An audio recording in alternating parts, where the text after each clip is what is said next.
When building a brick road, you methodically lay one brick down after another, each new one adjacent to one that's already in place. We're going to use that as an analogy for layout when taking visual notes. Let's sketch it out.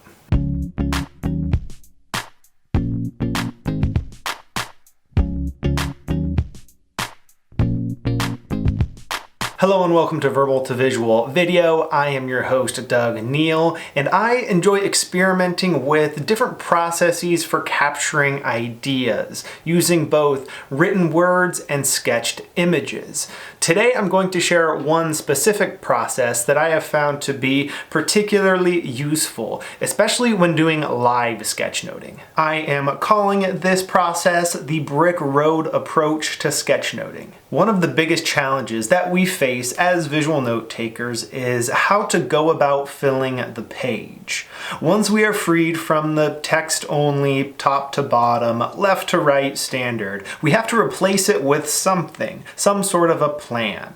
The plan that I'll describe here entails filling up the page one imagined rectangle at a time. So what we're going to do here is essentially break up the page into rectangles on the fly, which might seem like a challenging thing to do, but I've got a set of constraints that will make this process easier. The first constraint: just include a single idea per imagined rectangle. As you're listening to a talk or reading a book, what you're on the lookout for are those key ideas that you'd like to remember. Each time you come across one of those key ideas, you're going to give it a rectangular space on the page. The next constraint is actually more of a flexibility.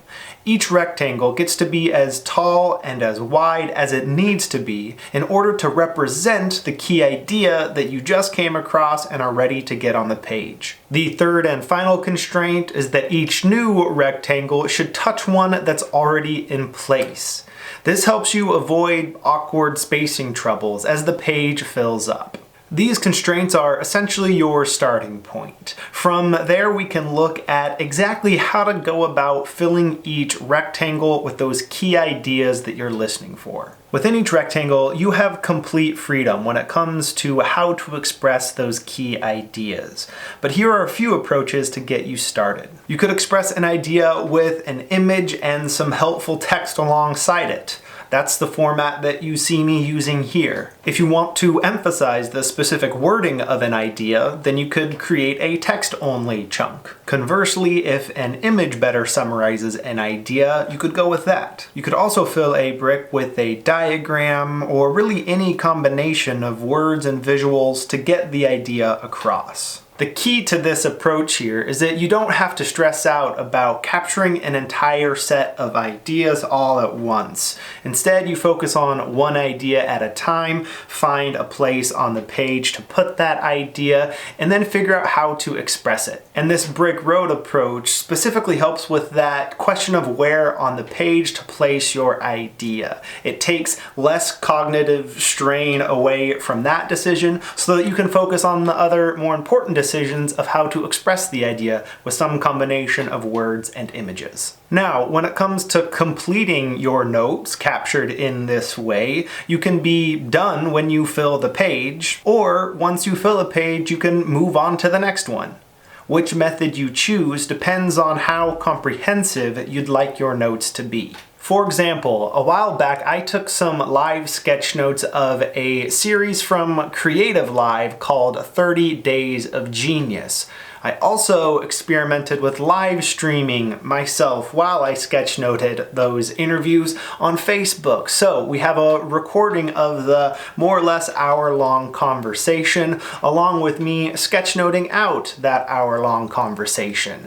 So let's take a look at those sketch notes in which I used this specific process. In this video here, you see me capturing Chase Jarvis's conversation with Marie Forleo. My goal here was not to capture the conversation in any sort of a comprehensive way, but instead pull out what was most interesting and relevant to me. For that reason, I chose to keep it to a single page per interview. Since the interviews were about an hour long, I had no trouble filling the page within that time and could take my time, not stressing if there there were a few interesting ideas that I wasn't able to capture. As you can see, there are times when I filled up a rectangular idea right away, and other times when I simply left space and maybe a placeholder sticky note if I needed to think more about how exactly I wanted to express that idea. In this second example here, I am capturing Chase Jarvis's conversation with Tim Ferriss. And one thing that I'd like to point out is that even though I'm focusing on more or less a single idea at a time,